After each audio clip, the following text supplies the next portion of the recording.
বাথরুমে যাওয়ার আগেই এই ভুলটি করলে বড় ক্ষতি হতে পারে। আপনি কি জানেন বাথরুমে যাওয়ার আগে একটি ভুল আপনার ইমানের ক্ষতি করতে পারে? 90% মানুষ এই ভুলটি করে।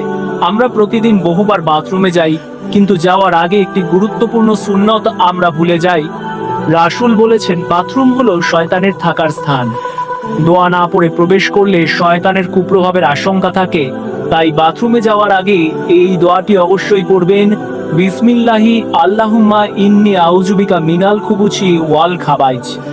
অর্থ, হে আল্লাহ, আমি আপনার কাছে আশ্রয় চাই সব পুরুষ ও নারী শয়তান থেকে। এই ছোট্ট দোয়াটি পড়লে শয়তান থেকে হেফাজত সুন্নত পালন আল্লাহর রহমত লাভ হয়।